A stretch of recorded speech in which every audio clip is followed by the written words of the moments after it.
Repórter Unicamp. A vida universitária em pauta.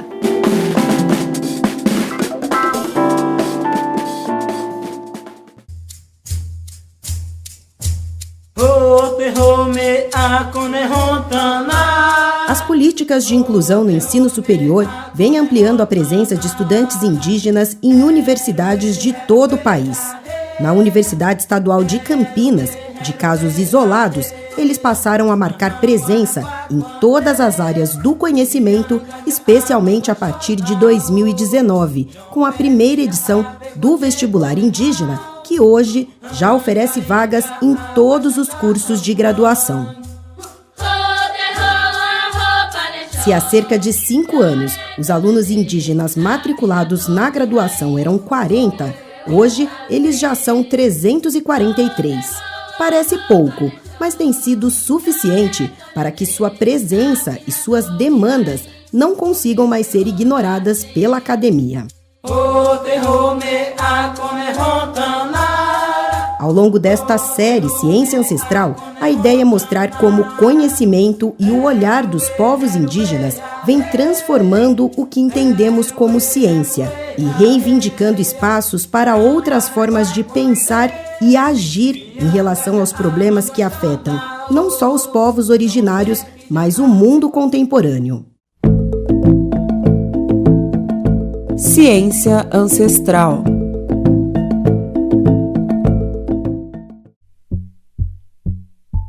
Uma importante amostra da produção científica que emerge da crescente presença de alunos indígenas nas universidades brasileiras pôde ser conferida nos simpósios que integraram a programação da 9ª edição do ENEI, o Encontro Nacional dos Estudantes Indígenas, realizado na Unicamp no final de julho. Embora os 8 eixos temáticos não fossem restritos a pesquisadores indígenas, foram eles, estudantes de graduação, mestrado e doutorado de diferentes etnias e partes do país, os protagonistas da primeira tarde do evento. Estudante de odontologia na Universidade Federal de Minas Gerais, Guilherme Oliveira, do povo Pancararu, do Pernambuco, apresentou sua pesquisa no eixo temático Avanços e Retrocessos no Acesso à Saúde Indígena.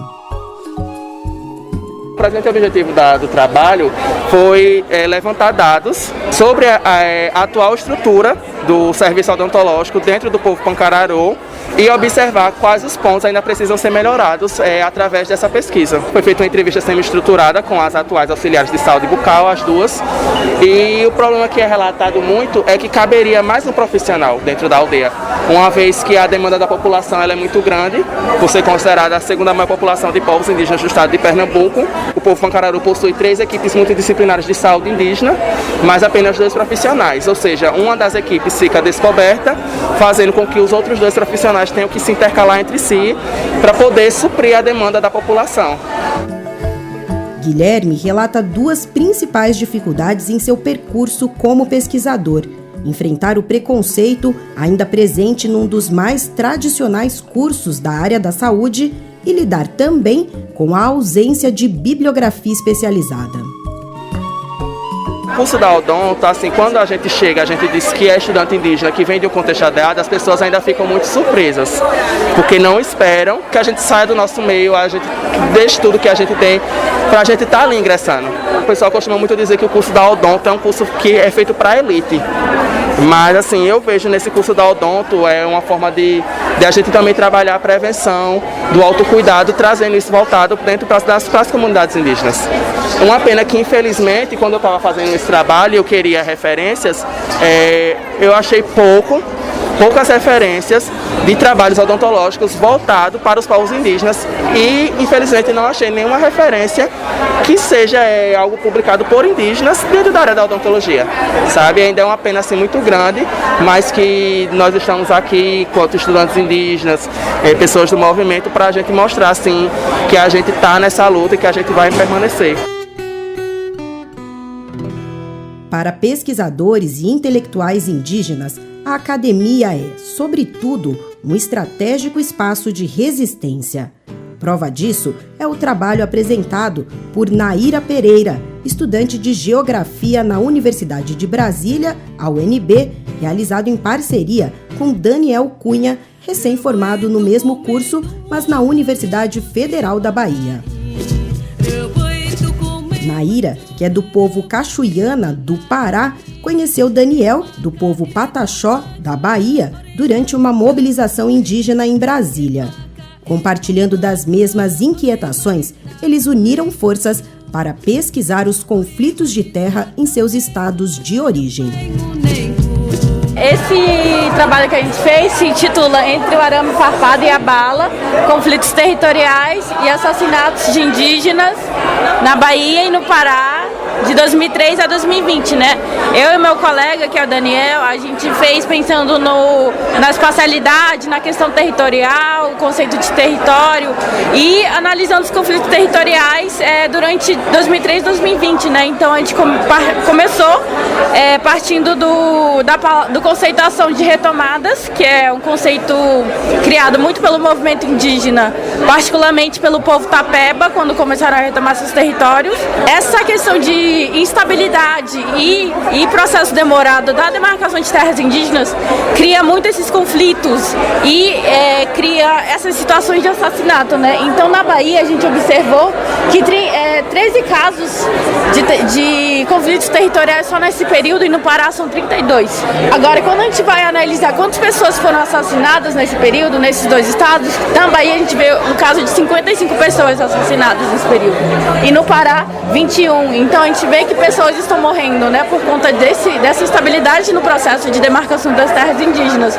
Hoje no Brasil existem 685 terras indígenas e apenas 13 são homologadas. Então a gente vê quanto esse processo realmente cria essa instabilidade nacional e entre os povos indígenas e os proprietários de terra, principalmente nesses dois estados, né? Então é uma coisa que a gente fala, usar o conceito de retomada para ver se é o melhor meio de conseguir estar ocupando nossos territórios ancestrais, mas a gente sabe que isso pode criar também a questão dos conflitos, justamente pela posse da terra, né? Então é uma situação delicada e que merece atenção e que as terras do Brasil têm que ser demarcadas, né? Eu acho que é uma das principais soluções para esses conflitos.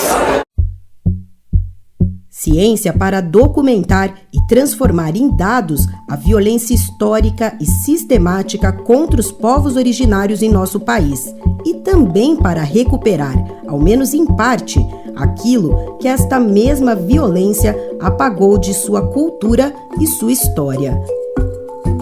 Arthur Gonçalves, do povo Baniwa, é doutorando em Linguística na UNB e sua pesquisa envolve a elaboração de um dicionário multimídia Baniwa-Coripaco.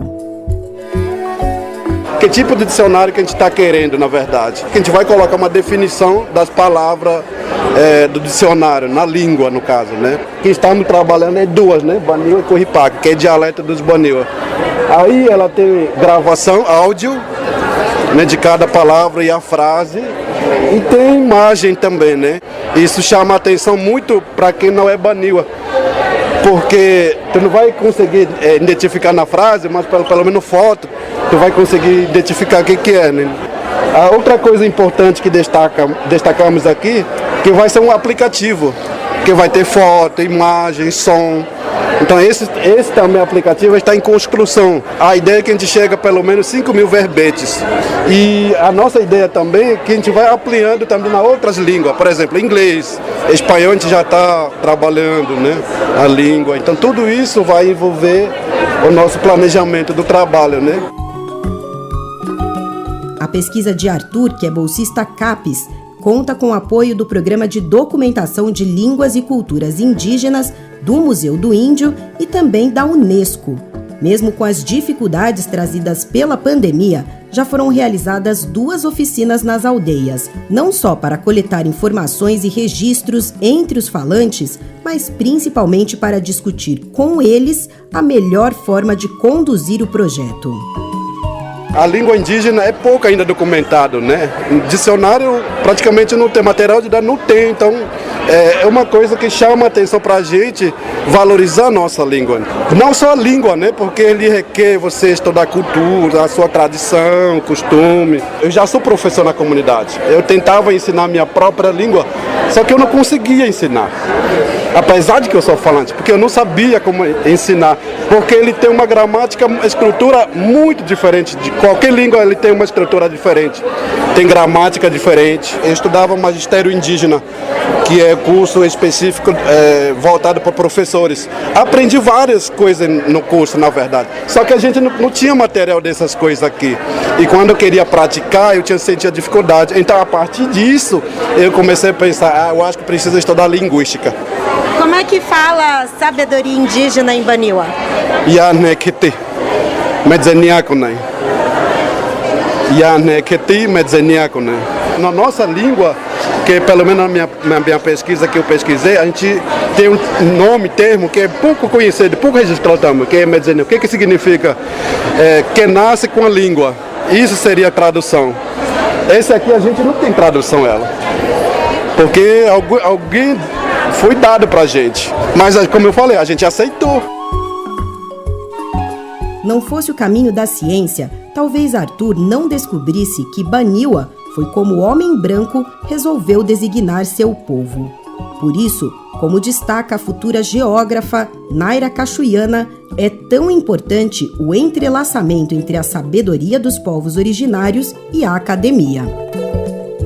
A gente tem que trazer nossas vivências e também estar articulando com o que a gente aprende na academia, né? Então trazer o nosso olhar para dentro da academia a partir dos nossos cursos. Então é muito bom porque são indígenas, nós, né? Falando sobre o que a gente vive todo dia e usando o que a academia nos ensinou para estar mostrando para as pessoas, né? Visibilizar as nossas causas, visibilizar o que está acontecendo realmente, né? Doutoranda da Faculdade de Ciências Médicas na Unicamp, Kellen Vilharva, do povo Guarani Kaiowá, foi uma das responsáveis pela comissão científica e reforça a importância de espaços como o Enem. Os outros congressos são engessados, são rígidos, né? Tem toda aquela coisa formal. E o Enem, ele foge muito disso. Apesar de ser um congresso científico, apesar de ser um congresso, não deixa de ser político também, mas tem esse diferencial da aproximação com o pessoal e a experiência, principalmente dos estudantes que estão vindo agora e que vão ter essa oportunidade de sentir como é um congresso científico, mas um congresso científico moldado ao nosso jeito do povo indígena. Os mais de 100 trabalhos recebidos foram avaliados por um comitê de pareceristas integralmente formado por pesquisadores indígenas, como destaca a professora da Faculdade de Educação da Unicamp, Chantal Medetz. Ela integra a CAIAPI, Comissão Assessora para a Inclusão Acadêmica e Participação dos Povos Indígenas, vinculada à Diretoria Executiva de Direitos Humanos da Unicamp. A comissão organizadora do Enem é dos estudantes, né? Tanto os estudantes de pós-graduação quanto estudantes de graduação. Esses trabalhos, eles passaram por uma comissão avaliadora composta por indígenas de todo o país. Então, cada eixo tinha 3 avaliadores que leram os trabalhos, viam se encaixavam, e todas essas pessoas são pessoas indígenas que já estão na academia, né? Então, eu acho que a gente tem vários jeitos de ver que os indígenas estão no ensino superior em várias universidades diferentes, tanto no público quanto no privado, e estão produzindo pesquisa. Edilene Alves Munduruku é mestranda da Faculdade de Educação da Unicamp e foi uma das avaliadoras dos trabalhos recebidos no eixo da educação. Ela explica por que considera fundamental que estudantes indígenas aprendam a dominar os códigos da pesquisa científica. Quando a gente alimenta no estudante indígena que ele tem que ser pesquisador, que ele tem que aprender a pesquisar, porque não é só entrar na universidade, a gente pensa em levar melhorias para as nossas comunidades, para as nossas aldeias, né, para ajudar a estruturar de forma melhor, porque se a gente tem essa oportunidade de sair dos nossos lugares, aprender sobre a cultura não indígena e voltar para essas melhorias, é claro que a gente tem que aprender a pesquisar. Então, assim, quando a gente opta por expor esses banners que falam sobre inúmeras pesquisas onde os autores são os estudantes indígenas. Isso é muito lindo. Nossa, me arrepio todinha, porque isso é muito lindo, é uma oportunidade que a gente tem que foi conquistada pelos os nossos antepassados, por pessoas que vieram e lutaram para que a gente esteja ocupando esse espaço agora. Então, assim, quando a gente que vivemos nas nossas coletividades, onde a nossa cultura é diversificada, mas a maioria delas é pautada na oralidade, quando você aprende a escrever o código do não indígena e você consegue levar essa melhoria, esse projeto para a sua aldeia, é uma conquista muito grande. E a gente tem que expor isso, a gente tem que dizer que o indígena também consegue pesquisar tão bem quanto qualquer outro estudante, qualquer outro pesquisador. Segundo Kellen Vilharva, o objetivo agora é conseguir publicar os anais do evento, para deixar bem documentada a verdadeira revolução que pesquisadores e pesquisadoras indígenas têm feito na academia. A gente pretende publicar assim, os anais dos resumos. Acho que vai ser muito importante para os congressistas, né? E para nós como um todo, porque é um registro, né? Um registro do que está acontecendo, do que nós estamos pesquisando. Para a gente publicar, tem várias opções em publicar no site, mas o que a gente queria mesmo era publicar o físico dele, né? Aqueles anais que tem congressos. Vai depender muito dos recursos de parceiros, que se a gente conseguir, mas tem sim essa importância enorme para os estudantes, para nós como evento e para o registro, né, desse conhecimento do que as pessoas estão pesquisando no Brasil todo. Juliana Franco, Rádio Unicamp.